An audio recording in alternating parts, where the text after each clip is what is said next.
Otto works for a very innovative company of the 21st century, quite pioneering.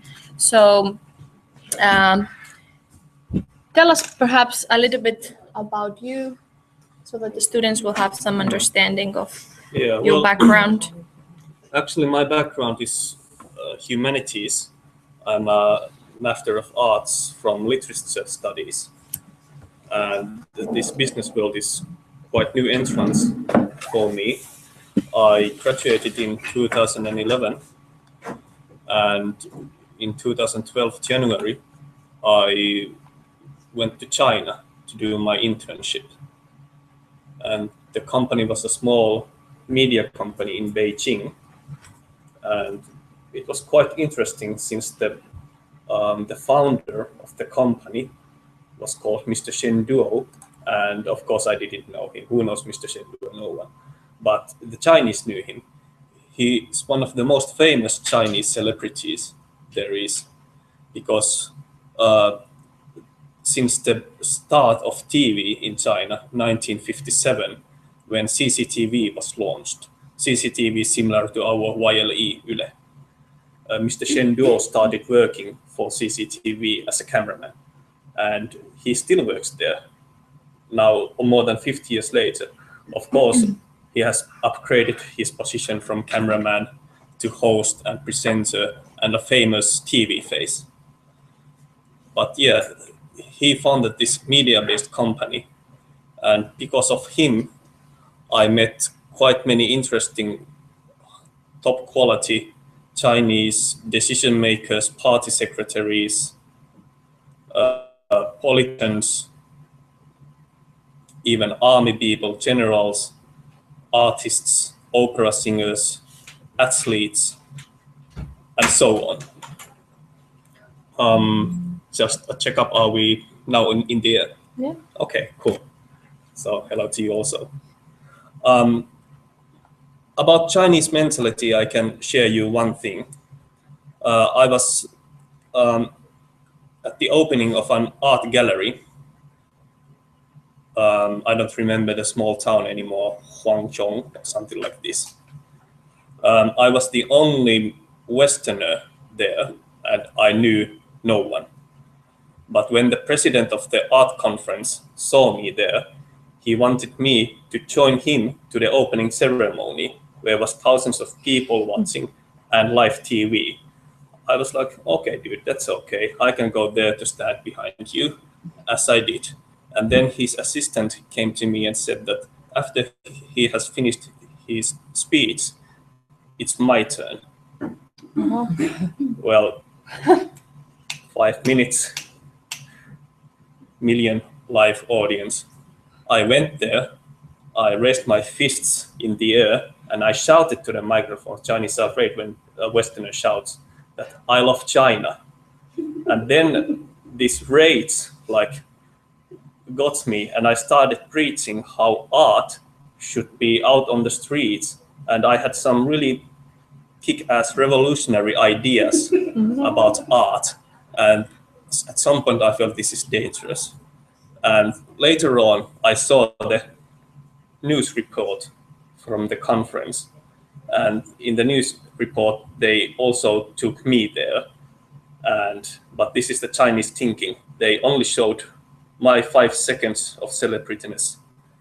I love China. That's all the Chinese know from me. So in a way, I could be a celebrity in China. I don't know. But yeah, as you said, now I work for Stereoscape. Before I tell you how I ended up working for Stereoscape, you said it's like 21st century company. But let's go back in the very beginning. Let's go back to more than 30,000 years ago, to the time of prehistoric man. Prehistoric man lived in caves. That's why we call him the caveman. And he painted on the walls of the caves different kind of images about hunting, everyday life, about family. But some researchers have been wondering that why the images on the cave walls are not realistic in that way, that the animals could have multiple legs instead of 4, or humans could have 3 heads, or if a hunter throws a spear, he could have 2 hands. Why the cavemen didn't want to mimic the realistic life? Humor me. Any ideas?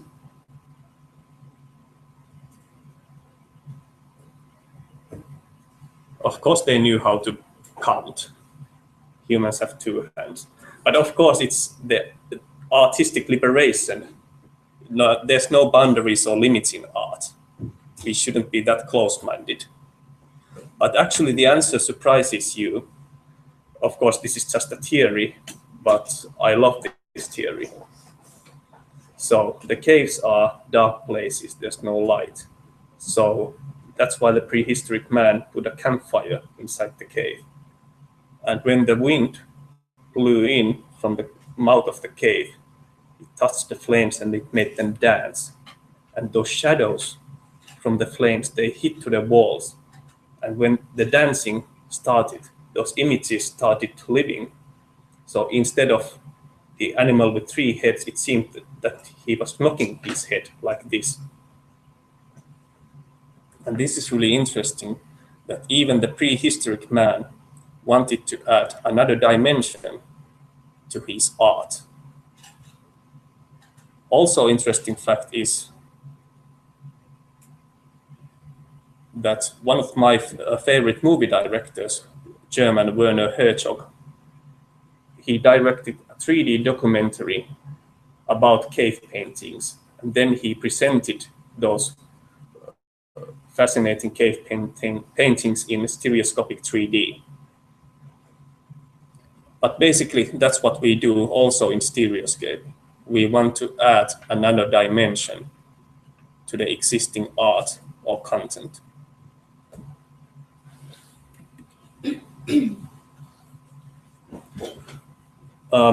Yeah, I promised to tell you how I ended up working for Stereoscape. As I said, I was in China and trying to be a celebrity, and I had fun parties with the political leaders and stuff. At some point, I had to work, and one of my tasks was to find 3D content for CCTV, since there's a huge demand for stereoscopic 3D content in China. But the problem is there's not enough local resources to produce high quality 3D.